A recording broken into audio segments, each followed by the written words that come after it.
वास्तव में जब हम लोग इस महत्वपूर्ण विषय पर चर्चा करेंगे, 3 दिनों तक अलग अलग विषयों को लेकर के हम चर्चा करेंगे, तो कृषि और कृषि से जुड़े हुए उस सभी क्षेत्रों को समाहित करते हुए हम यहां पर उन मुद्दों को आगे बढ़ाएंगे जो हमने फील्ड में कार्य करके देखा है या जो परिणाम हम लोग लेकर के आए हैं, उसी चर्चा को हम आगे बढ़ाएंगे।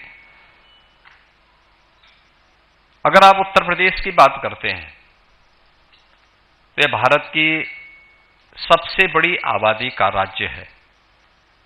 सबसे बड़ी आबादी का राज्य इस बात का प्रमाण है कि जब यहां खेती के अनुकूल और जीवन के अनुकूल वातावरण रहा होगा, तब सबसे अधिक आबादी यहां बसी होगी, और वह आज भी हम सबको देखने को मिलती है।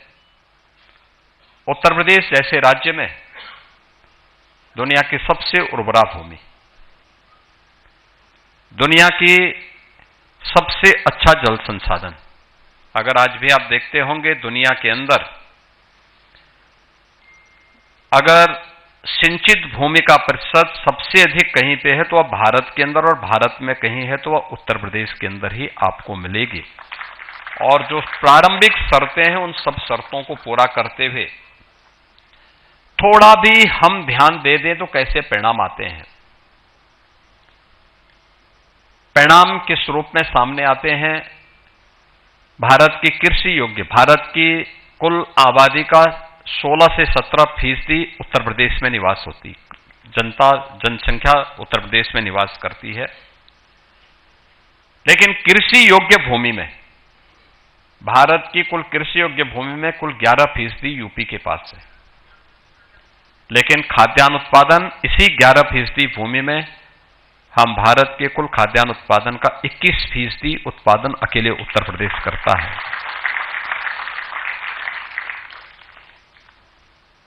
थोड़ा प्रयास कर दिया जाता है, परिणाम कैसे आते हैं। कृषि उत्पादन की जो गति है उसको कैसे बढ़ाया जा सकता है। गत 9 वर्ष में मुझे इस बात पर प्रसन्नता की अनुभूति होती है कि थोड़े बहुत प्रयास जब किए जाते हैं तो परिणाम कैसे आते हैं। हमने कृषि विकास की दर को उत्तर प्रदेश के अंदर 8% से बढ़ाकर के 18% तक पहुंचाने में सफलता प्राप्त की है। और जिस क्षेत्र में सबसे अधिक पोटेंशियल यूपी के अंदर मौजूद है, वह फील्ड में मानता हूं कृषि और कृषि से जुड़ा हुआ क्षेत्र है। अगर आप भारत के विकसित भारत और आत्मनिर्भर भारत की गाथा को देखेंगे, जब ये भारत दुनिया के अंदर, दुनिया की अर्थव्यवस्था में, जब उत्तर प्रदेश यानी भारत जब 44 से 45% अर्थव्यवस्था पर उत्तर प्रदेश का अधिकार था, उसका आधार भारत की कृषि थी, यानी भारत का अन्नदाता किसान था और भारत का कारीगर था। यानी यही दो थे। यहां पर खेती को हमने केवल, किसान को केवल खेती तक सीमित नहीं रखा था, वो अपने आप में कारीगर भी था। ये दोनों काम मिलकर के होते थे। हमारा किसान उत्पादक था और वही किसान जब कारीगर के रूप में काम करता था तो उद्यमी के रूप में भी अपने आप को स्थापित करता था। यानी कारीगर उत्पादक से उद्यमी बनने की गाथा है भारत की कृषि की, और वैदिक काल से उत्तर प्रदेश उसकी भूमि रही है। आक्रांताओं ने भारत की खेती पर ही हमला नहीं किया, यहां की उद्यमिता पर भी हमला किया। जो किसान पहले उत्पादक था और फिर उसको कारीगर के माध्यम से उद्यमी बनने की गाथा को आगे बढ़ाता था, उसको केवल कच्चा माल पैदा करने का अधिकार दिया गया। यहां का कच्चा माल बाहर जाता था, वैल्यू एडिशन का लाभ उन लोगों को मिलता था। हमारा किसान जो उत्पादक था, वह उत्पादक किसान कर्जदाता हो गया। हमारा कारीगर जो उद्यमी था, वह बेरोजगार हो गया। और परिणाम हम सबके सामने किस रूप में? इस देश ने आजादी के बाद की बात छोड़ दो, उससे पहले अगर आप देखते होंगे,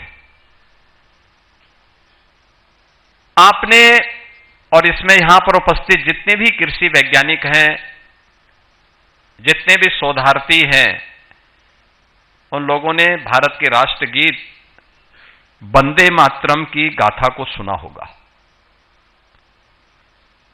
यह भारत के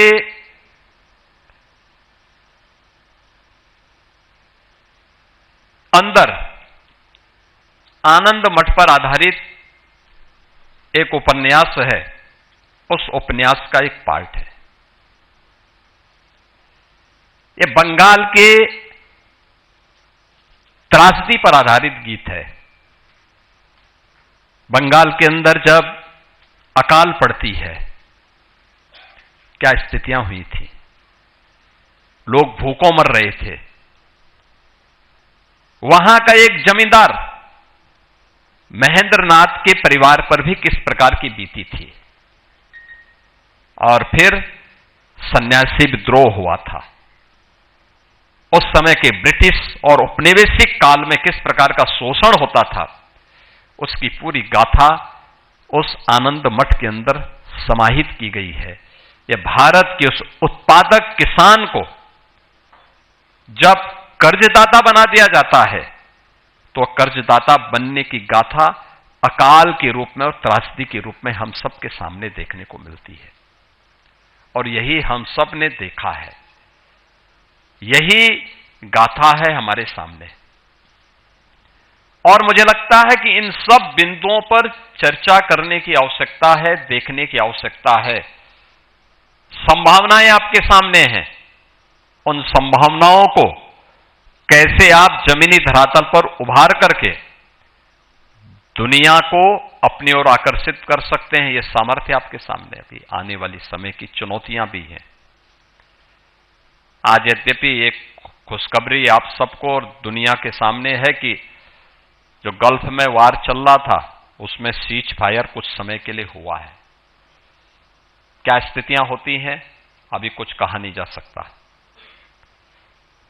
हॉर्मुज़ जलडमरू मध्य से पेट्रोलियम उत्पादों का आवागमन सुचारू रूप से हो पाता है कि नहीं हो पाता है। फर्टिलाइजर उत्पादन और उसके बाद की परिस्थितियां क्या होती हैं, वह सप्लाई चेन बनाने में कितना समय लगता है। और जब भी हमारी निर्भरता दूसरों पर रहेगी, तो हमें असहाय और चौराहे पर किम कर्तव्य विमूढ़ की स्थिति में जरूर खड़ा कर देगा। और वही स्थिति आज हमारे सामने ही नहीं, दुनिया के अंदर जिन लोगों ने भी अपनी परंपरागत खेती को छोड़ा था। वैदिक कालीन भारत, हमारे गांव की इकाई आत्मनिर्भर होती थी, उत्पादक और उद्यमिता जब किसानों के पास थी। एक साजिश के तहत उस आत्मनिर्भर इकाई को ही भंग किया गया। आज गांव बदहाल है, पलायन है। हर व्यक्ति सरकार को कोसता तो है, लेकिन शासन की योजनाओं से जुड़ने में कोताही महसूस करता है। हमने कोई ऐसा इकोसिस्टम नहीं तैयार किया जो हर सम विषम परिस्थितियों में टॉप टू बॉटम प्रत्येक कड़ी को जोड़ते हुए उन चुनौती का सामना करने को अपने आप तैयार कर सके। और इसीलिए हर पक्ष अपने अपने उसको लेकर के काम करता तो है, लेकिन उसके परिणाम किस रूप में आने चाहिए, ये चुनौती होती है। उत्तर प्रदेश जैसे राज्य में जहां मैंने आपको बताया सबसे अच्छी उर्वरा भूमि हमारे पास आज भी मौजूद है, सबसे अच्छा जल संसाधन है, 9 क्लाइमेटिक जोन आज भी उत्तर प्रदेश के अंदर मौजूद हैं। इसके अनुरूप वहां पर थोड़े से प्रयास हों, कैसे लोगों के उसको बदला जा सकता है। मैं गत वर्ष देखा कैसे जब प्रधानमंत्री जी के आह्वान पर एक कार्यक्रम प्रारंभ हुआ कि खेती की बात खेत पर, हम लोग कुछ जगहों पर गए, ये मई जून का महीना रहा होगा, और हम लोगों ने देखा कि वहां पे तीसरी फसल खड़ी थी किसान के खेत में। खेतों में उतर करके हम लोग गए, हम लोगों ने किसानों से पूछा, संवाद किया, तो क्या परिणाम है। उन्होंने कहा हमें प्रति एकड़ 1 लाख रुपए की बचत हो रही है मक्का की खेती करने पर, यानी 1 लाख रुपया एक किसान 1 एकड़ में प्राप्त कर रहा है। और ये तीसरी फसल है जिस प्रदेश में पहले एक फसल लेने में किसान को परेशानी होती थी, क्योंकि बिजली नहीं थी, पानी नहीं था, समय पे बीज नहीं मिलते थे, समय पे उसके लिए कोई प्रोक्योरमेंट सेंटर नहीं स्थापित होता था। हताशा थी, निराशा थी, खेती लोगों के एजेंडे का हिस्सा नहीं थी। कृषि विज्ञान केंद्र उत्तर प्रदेश में ऐसे पड़े हुए थे जैसे बंजर हो, बड़ी बड़ी झाड़ उगी हुई थी।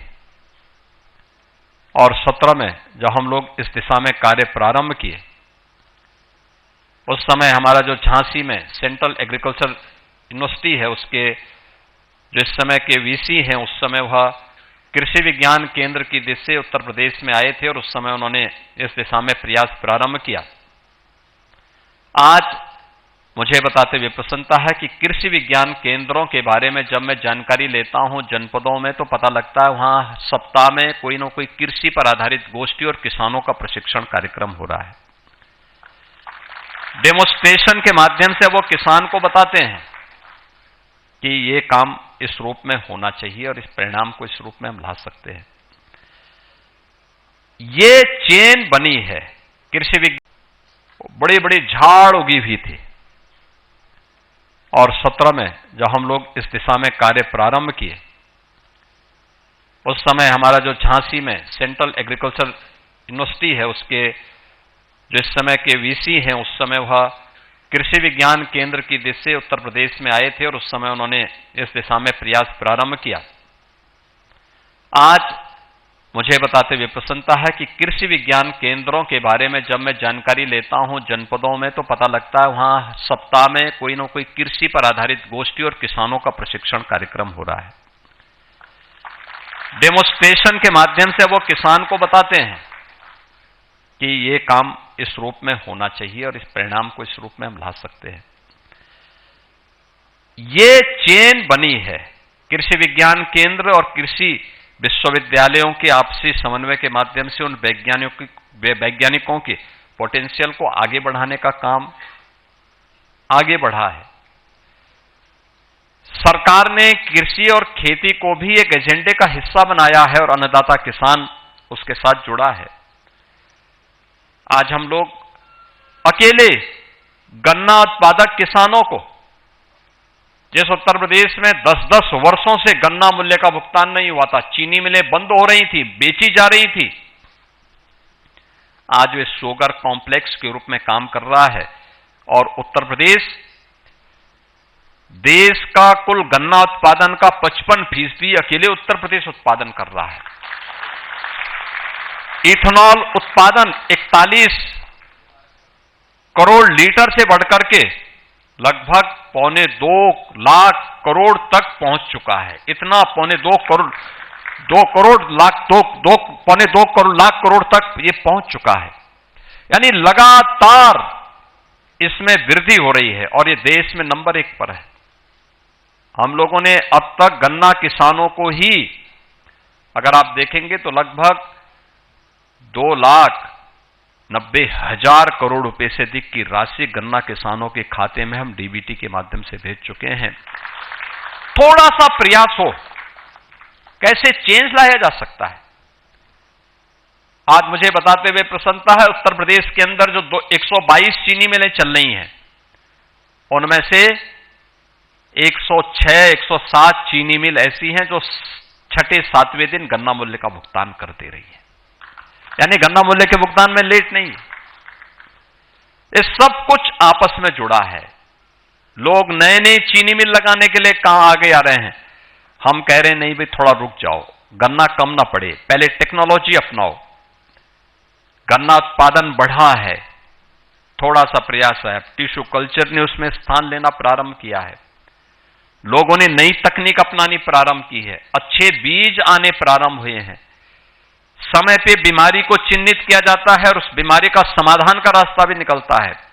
लेकिन इस सब के बाद भी कैसे हम भारत की प्राचीन पद्धति के अनुसार उत्पादन बढ़ाने के साथ साथ उसको पोषण के साथ कैसे हम जोड़ सकते हैं, यह एक चुनौती हम सबके सामने होगी। कैसे हम फर्टिलाइजर का स्थान नेचुरल फार्मिंग के साथ और जैविक खेती के साथ ले सकते हैं, इस पर कार्य को आगे बढ़ाने की आवश्यकता है। उन बातों को आगे बढ़ाने, तकनीक कैसे किसान की उत्पादक कम लागत में उत्पादन ज्यादा कर सकता है, इन सभी मुद्दों पर अब कार्य को आगे बढ़ाने की आवश्यकता है। और इन्हीं सब बातों को लेकर के आज भारत को खाद्य उत्पादन के लिए, खाद्य संकट के लिए जूझना नहीं पड़ रहा है। पर्याप्त मात्रा में प्रचुर खाद्य उत्पादन भारत के अंदर हो रहा है, भूखमरी की स्थिति नहीं है। चेंज कैसे लाया जा सकता? 2014 के पहले याद करिए, देश के अंदर सबसे ज्यादा किसान आत्महत्या कर रहा था। आज देश के अंदर ये स्थिति, अगर किसी का इंडिविजुअल कोई मामला हो उसको छोड़ दिया जाए तो आत्महत्या किसान के स्तर पर एकदम समाप्त हो गया है। ये परिवर्तन, किसान की आमदनी कई गुना बढ़ी है। यह परिवर्तन आज हम सबको एक नया चेंज हम सबको देखने को मिलता है। और इसलिए आज के दिन पर हम सब इस बारे में देखते हैं। मैं 17 के पहले भी देखता था, 17 के बाद भी मैं लगातार इस बात को देखता हूं। 17 के पहले की चुनौती क्या थी? कोई, यानी पब्लिक के मन में, किसान के मन में एक अविश्वास था, उसको सरकार पे कोई फेथ नहीं थी, उसका कोई विश्वास नहीं था, क्योंकि उसे मालूम था ये लोग जो बोल रहे हैं इनको खेती किसानी से कोई मतलब है नहीं। किसान आत्महत्या करता था, पलायन करता था, अलग अलग प्रकार से वह प्रताड़ित होता था। कोई सरकार की नीति नहीं थी। अन्नदाता उस समय केवल एक चुनावी मुद्दा होता था और इसीलिए जाति के नाम पर लोग बांटते थे, तमाम प्रकार के वादों में बांटते थे। लागत अधिक थी, उत्पादन कम होता था और जो उत्पादन भी करता था उसमें बिचौलिए हावी थे, यानी प्रोक्योरमेंट सेंटर नहीं चलते थे, बिचौलियों के माध्यम से सब खरीदा जाता था। और परिणाम क्या होता था? अन्नदाता कर्ज के रूप में बोझ से दबता था और वह आत्महत्या करने के लिए मजबूर होता था। और 2017 के बाद हम लोगों ने कार्य जो प्रारंभ किया, आज हमारे पास इसके लिए स्पष्ट नीति है। हमारे पास आज अन्नदाता किसान को बीज से लेकर के उसके उत्पाद को खरीदने और उसको वैल्यू एडिशन के साथ जोड़ने के लिए भी सरकार के पास एक स्पष्ट नीति भी है, कार्यक्रम भी हैं और हम उसके उत्पाद को लागत का 1.5 गुना से अधिक दाम एमएसपी के रूप में उसको उपलब्ध करवा रहे हैं, उसके क्रय केंद्र के रूप में ही उसे हर प्रकार का सपोर्ट दे रहे हैं। यानी उत्तर प्रदेश के अंदर 85 से 86% भूमि तो सिंचित भूमि है। सरकार के द्वारा संचालित ट्यूबवेल तो पहले से फ्री बिजली दे रहे थे, नहरों से फ्री पानी हम दे ही रहे थे,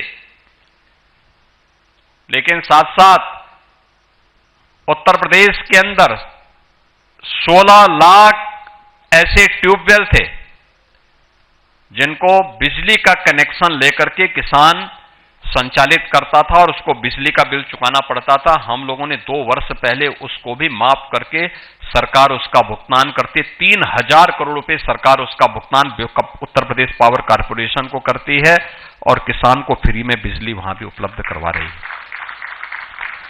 जो 23 लाख ऐसे ट्यूबवेल हैं जो आज भी बिजली के कनेक्शन नहीं, उसको हम सोलर पैनल से जोड़ने की कार्रवाई को आगे बढ़ा रहे हैं, जिससे अन्नदाता किसान को वहां भी राहत मिले। नहरों का जाल बिछाया जा रहा है। आप सोचिए, वर्षों से, कई दशकों से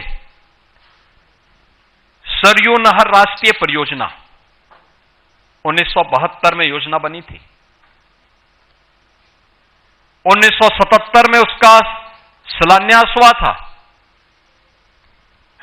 और 2021 तक पूरी नहीं हो पाई थी। 2021 में हम लोगों ने इसे पूरा किया और आज वह 14 लाख हेक्टेयर लैंड को सिंचाई की सुविधा उपलब्ध करवा रही है सरयू नहर राष्ट्रीय परियोजना।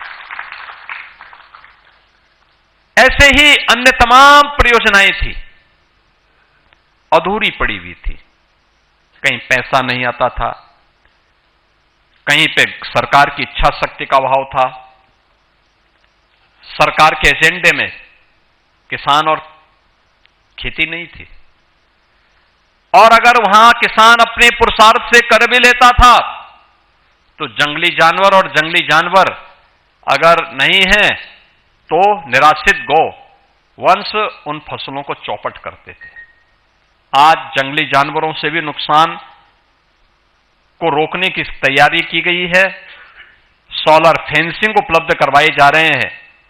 साथ साथ पहली बार हुआ है और यूपी का मॉडल देश के अंदर लागू किया जा रहा है, 16 लाख गोवंश को हम निराश्रित गो आश्रय स्थल बनाकर 7,700 गो आश्रय स्थल बनाकर के हर गाय को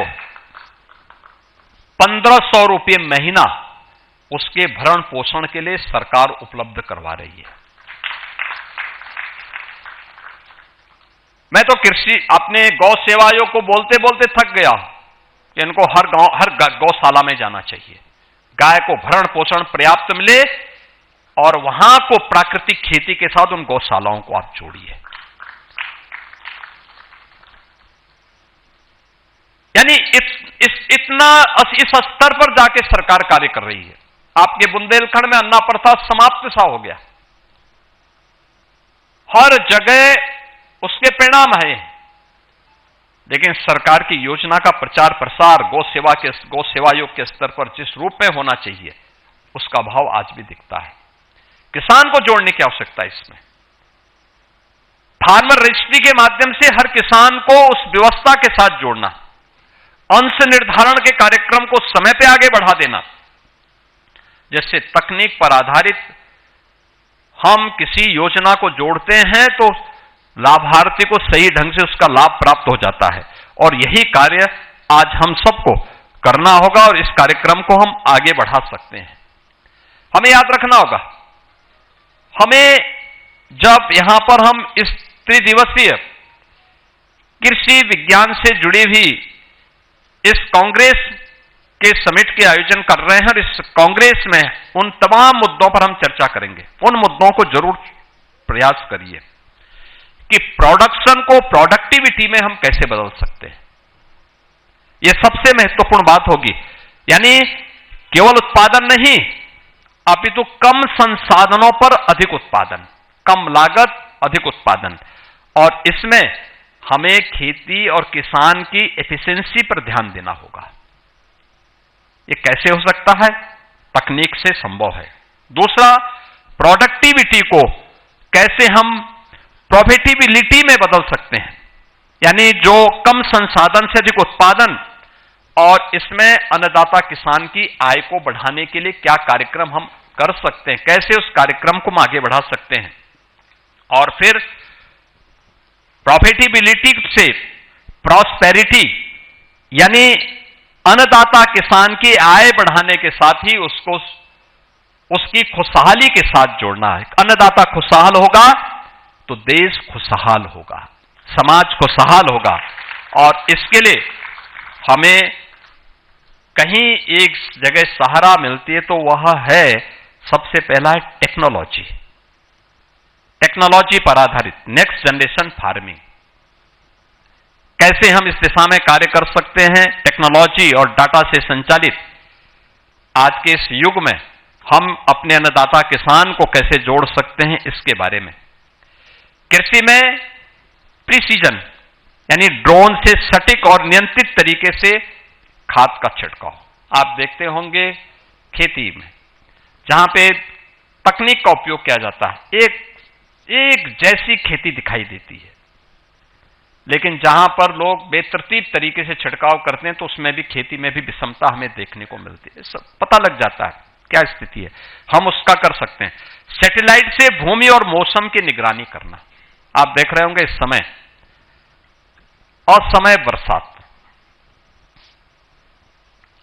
बरसात, अतिवृष्टि, ओलावृष्टि, आंधी तूफान के कारण खड़ी फसल पूरी नष्ट हुई है। आज मैंने यद्यपि कई बैठक, लेकिन आज मॉर्निंग में ही मैंने काफी बड़ी बैठक ली है कृषि से जुड़े हुए इस मुद्दे को लेकर के। यानी खेती जब किसान उसको अपने घर में लेकर के समेटने के लिए जा रहा था, तीसरी चौथी बार अतिवृष्टि, ओलावृष्टि और आंधी तूफान से उसकी फसल लगभग नष्ट हो गई है। और इसके लिए सरकार ने अब अपनी एक कार्य योजना बनाई। आज प्रातःकाल ही मैंने एक व्यापक कार्य योजना को आगे बढ़ाने के लिए कहा। एक कि सबसे पहले इस पूरी प्रक्रिया में कहीं जनधन की हानि हुई है तो उत्तर प्रदेश एक ऐसा राज्य है जहां पर वह जो हमारा किसान है, किसी भी आपदा में जनहानि पर अन्नदाता किसान या बटाईदार या उसके परिवार के किसी सदस्य के दुर्घटना की चपेट में आने पर उसको तत्काल कंपनसेशन देने की व्यवस्था हम करते हैं। और उसके लिए मुख्यमंत्री कृषक दुर्घटना बीमा योजना के अंतर्गत हम उसे 5 लाख रुपए की धनराशि तत्काल उपलब्ध करवाते हैं पीड़ित परिवार को। हमने कहा 24 घंटे के अंदर अन्नदाता किसान को यह सहायता मिलनी चाहिए। पशु हानि पर भी राहत कोष से यह राशि इसको तत्काल उपलब्ध हो जाए। अगर किसी किसान का या किसी नागरिक का आवास अग्निकांड की चपेट में, तूफान की चपेट में, अतिवृष्टि या ऐसी किसी चपेट में आ गया, तत्काल उसके लिए मुख्यमंत्री आवास योजना में एक आवास उसको उपलब्ध करवाने की कार्रवाई भी करें। अतिवृष्टि, ओलावृष्टि के कारण जो नुकसान हुआ है, स्वाभाविक रूप से बीमा कंपनियां सर्वे करेंगी, अपने अनुसार देंगी, पूरा नहीं दे पाएंगे। हमारा प्रयास होना चाहिए कि बीमा कंपनियां तो उसको कंपनसेट करे ही, साथ साथ राज्य को आपदाग्रस्त घोषित करते हुए हम हर पीड़ित किसान को सरकार के स्तर पर मदद करें। और सरकार ने उसके लिए आज आदेश जारी कर दिए हैं। बहुत इस पर हर जिलाधिकारी को आज ही आदेश जारी हो रहे हैं। ये चुनौती हमारे सामने बनी रहेगी, लेकिन हम लोग खेती की प्रक्रिया को भी, अगर हमें पूर्व अनुमान हमारे सामने हैं तो बहुत सारी जगह हम इन कार्यों को कर सकते हैं। मुझे यानी तकनीक कैसे उपयोगी हो सकती है। अर्ली वार्निंग सिस्टम हम लोगों ने सोनभद्र जिले में लगवाया। मुझे याद है मिर्जापुर और सोनभद्र में आज से 5 वर्ष पहले एक दिन में 30 मौत हुई थी आकाशीय बिजली से।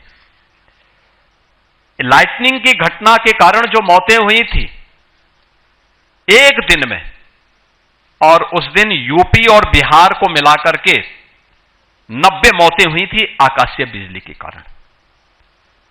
तो मैंने उस समय एसडीएमए को भी बुलवाया।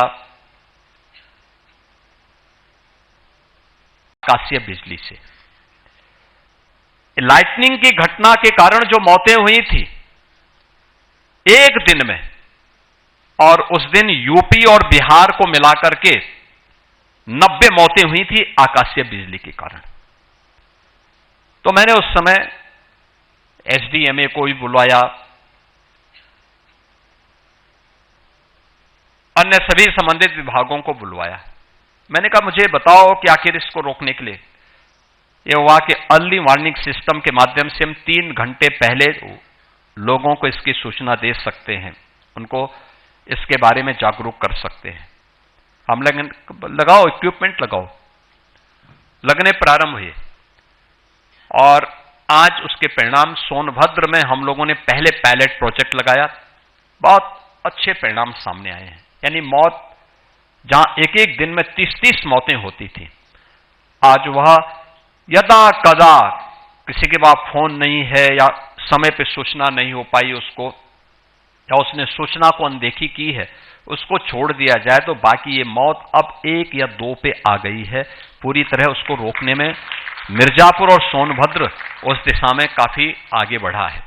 टेक्नोलॉजी उस दिशा में एक अच्छी भूमिका का निर्वहन कर सकता है और हमें सैटेलाइट से भूमि और मौसम की निगरानी की जानकारी और समय पे इसका व्यापक प्रचार प्रसार की सुविधा देना, इसरो इसके लिए तैयार है। हमारे पास डॉपलर लगाए जा रहे हैं, इसके बारे में हम कार्य कर सकते हैं। इंटरनेट ऑफ थिंग्स के माध्यम से सेंसर से मिट्टी की नमी और पोषण का डाटा भी एकत्र करके हम किसान को इसके माध्यम से भी लाभान्वित कर सकते हैं।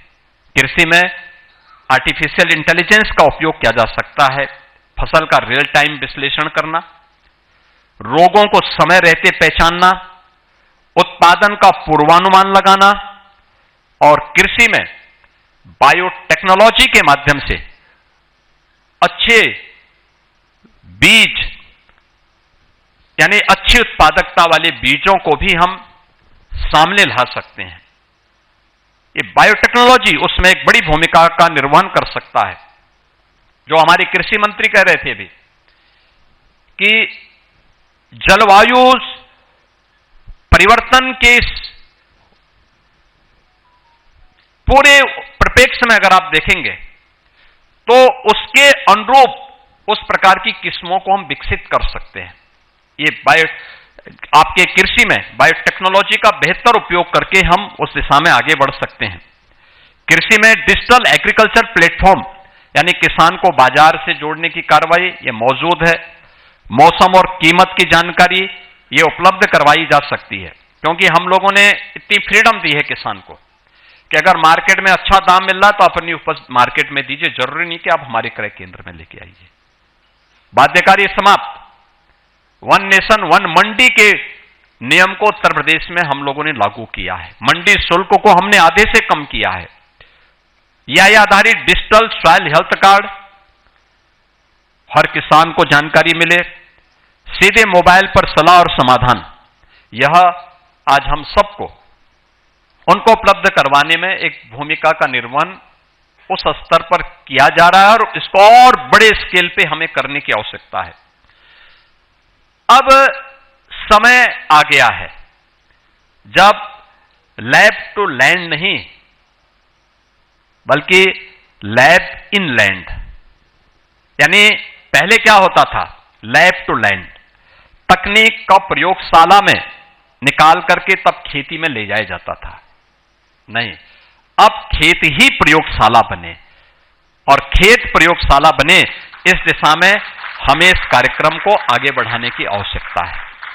यह महत्वपूर्ण होगा कि लैब यानी खेत ही लैब बने और उस दिशा में हम प्रयास कर सकेंगे तो वह एक बड़ा कार्य उस दिशा में हो सकता है। मेरा मानना है कि ये चुनौतियां हमेशा आती रहेंगी। मैं कृषि अपने मौसम वैज्ञानिकों से बातचीत कर रहा था कि भाई खेती के समय इतना क्यों हुआ। उसने कहा साहब ये वेस्टर्न डिस्टर्बेंस है, ये ईरान और पाकिस्तान में जो बवंडर उठा है उसका कारण। तो हमने कहा भी वो युद्ध से लड़े मरे, लेकिन भारत के अंदर ये क्यों हो रहा है। उन्होंने कहा साहब वेस्टर्न डिस्टर्बेंस का परिणाम है, काफी नीचे बादल हैं और यह ओलावृष्टि का भी कारण करेगा और समय बरसात का भी कारण बनेगा और ये चुनौतियां हमेशा आती रहेंगी, क्योंकि कुछ लोगों की प्रवृत्ति है तो प्रकृति भी वहां की वैसी हो जाती है। वे शांति से नहीं रहते हैं, दूसरों को भी नहीं रहने देते। न कर देंगे न करने देंगे, तो उसी दुष्प्रवृत्ति का शिकार हमारा अन्नदाता किसान भी हो जाता है। और इसलिए हमें देसी पद्धति को विकसित करनी पड़ेगी, और जिसके बारे में प्रधानमंत्री जी बार बार कहते हैं, और वह कहते हैं नेचुरल फार्मिंग। अंततः इसका समाधान नेचुरल फार्मिंग हो सकती है। चुनौती हमारे सामने आती है, और उस चुनौती का सामना कैसे हम कर सकते हैं, इसके बारे में भी हमें, और मैं अपने कृषि वैज्ञानिकों से जरूर कहूंगा, तकनीक आवश्यक है, लेकिन फार्मिंग को कैसे और अच्छा किया जा सकता है, इस दिशा में भी कुछ कार्य किए जाने की आवश्यकता है। ये महत्वपूर्ण है। मैं उत्तर प्रदेश कृषि विज्ञान कांग्रेस का जो हमारे उपकार और अन्य संस्थाओं ने मिलकर के इस कार्यक्रम को आगे बढ़ाया है, यह त्रिदिवसीय कांग्रेस निश्चित ही अपने लक्ष्यों में पहुंचेगी।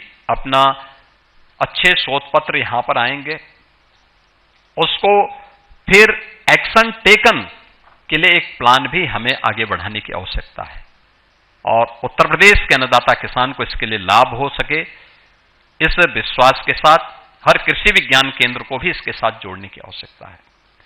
हम जब इस प्रकार की संगोष्ठी करते हैं तो कृषि विश्वविद्यालयों को, कृषि विज्ञान केंद्रों को भी जोड़िए, अलग अलग दिन अलग अलग लोगों को जोड़िए। जरूरी नहीं कि सभी कृषि विज्ञान केंद्र के सभी लोगों को एक साथ आप बुलवाइए। एक कृषि विज्ञान केंद्र में 6 से 7 कृषि अलग अलग सेक्टर से जुड़े हुए वैज्ञानिक हैं, जिससे संबंधित चर्चा और इस गोष्ठी में उनको बुलवाइए। 89 कृषि विज्ञान केंद्र यहां पर है। 20 तो AK सिंह जी ने यहां दिए थे 2017 में। आज 89 कृषि विज्ञान केंद्र हैं, कृषि विश्वविद्यालय हैं। ये सभी मिलकर के इस दिशा में कार्य करेंगे तो कुछ न कुछ लोगों के पास कुछ तो अनुभव होगा। प्रगतिशील किसान हैं, उनको भी इसके साथ जोड़ने की आवश्यकता है। अवश्य परिणाम आएंगे। आपके इस त्रिदिवसीय कांग्रेस के लिए मैं, जो आने वाले समय में विकसित भारत और विकसित उत्तर प्रदेश के आधार बनेगा,